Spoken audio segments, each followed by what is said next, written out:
오늘 하루 기억나는 장면이 있으신가요? 대단한 일이 아니어도 괜찮습니다.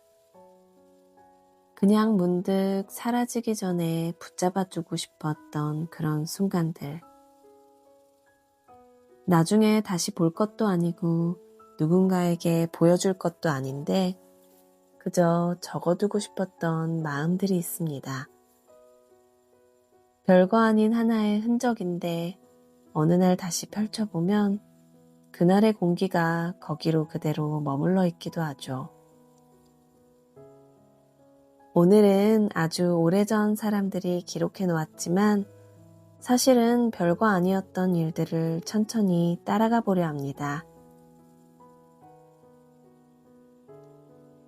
아무도 읽어주지 않아도 남길 만한 이유가 없어도 굳이 남겨졌던 마음들을 읽어드리겠습니다. 조선의 기록을 들춰보면 우리가 이름조차 모르는 사람들의 글이 사실은 훨씬 더 많습니다. 벼슬이 낮았거나 끝내 이름이 전해지지 않은 사람들의 기록들입니다. 그들의 일기에는 굵직한 사건이 거의 등장하지 않습니다. 오늘 아내가 기침을 했다. 집안이 유난히 조용했다. 바람이 차가워 문을 일찍 닫았다. 하루의 기온, 몸의 상태, 그리고 집안의 기척. 성과를 남기기 위한 기록도 아니고 누군가에게 보여주기 위한 글도 아닙니다.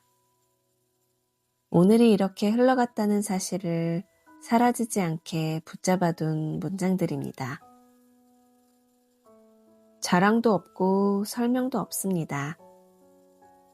그런데 이 사소함이 이상하게 더 마음에 와닿을 때가 있습니다. 멱살한 것도 꼭 특별한 사람들만의 이야기는 아니었구나 하고요. 그리고 이런 기록은 우리가 이름을 잘 아는 사람들에게서도 찾아볼 수 있습니다.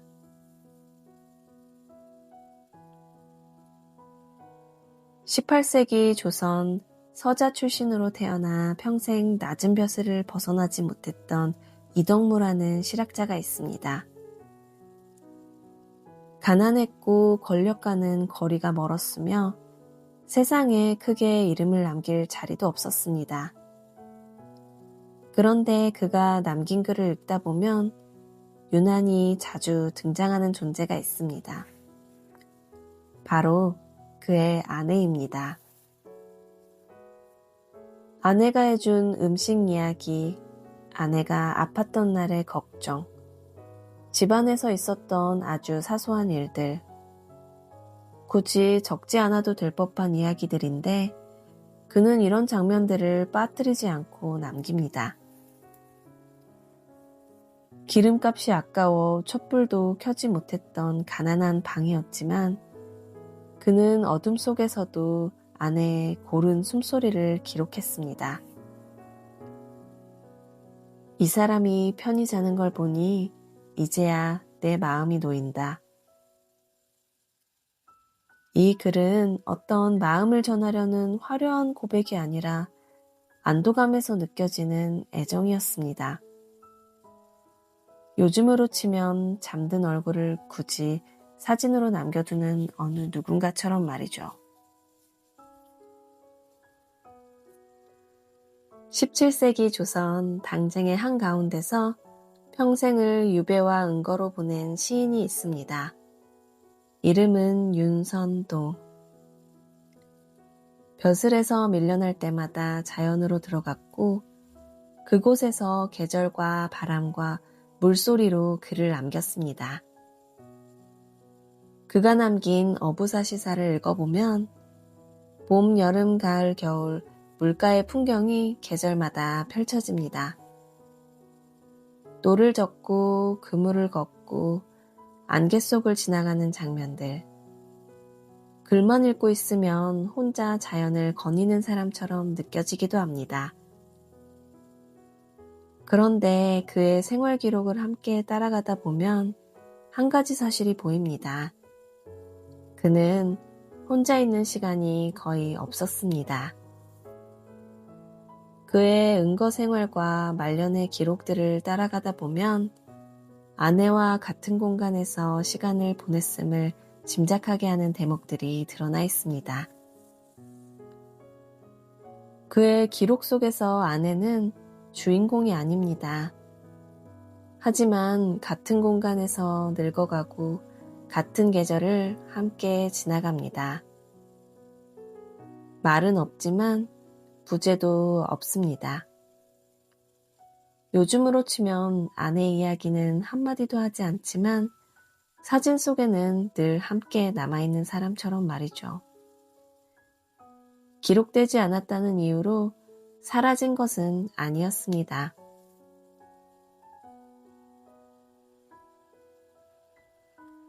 18세기 말에서 19세기 초 조선 후기의 대표적인 학자이자 개혁을 고민했던 사상가가 있습니다.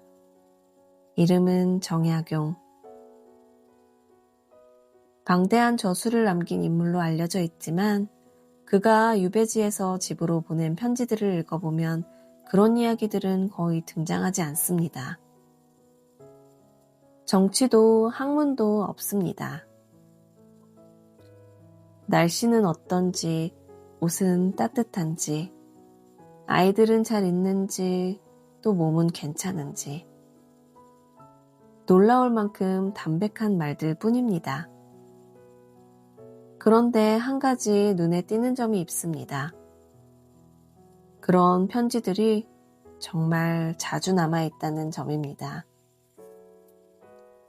유배지에서도 그 감각은 멈추지 않습니다.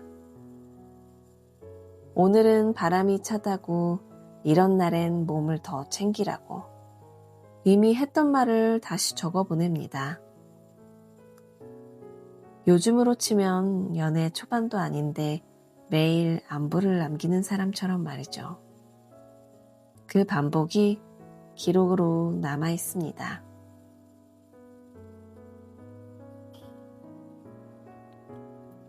앞의 이야기들을 따라오다 보면 이 기록들이 공통적으로 남긴 것은 대단한 것들이 아니었습니다. 사라질 수도 있었던 하루들입니다. 이름 모를 사람들에게 남겨진 건 사소한 오늘의 하루와 날씨 같은 것들이었고 이덕무에게는 항상 지켜봤던 아내의 숨소리였고 윤선도에게는 굳이 말하지 않아도 되는 동행이었습니다. 또 정약용에게는 너무 자주 남긴 안부였습니다. 오늘 하루 기억나는 장면이 있으신가요? 매일 지나가는 사소한 장면들, 누군가에게 건넸던 짧은 안부, 혹은 혼자 삼켰던 작은 마음들. 어쩌면 기록이란 특별한 순간을 남기는 일이 아니라 사라지지 않았으면 하는 하루를 굳이 붙잡아두는 일 같기도 합니다. 오늘 하루가 특별할 게 없었다고 느껴지더라도 그 안에는 굳이 남겨질 장면 하나쯤은 이미 조용히 지나가고 있을지도 모르겠습니다.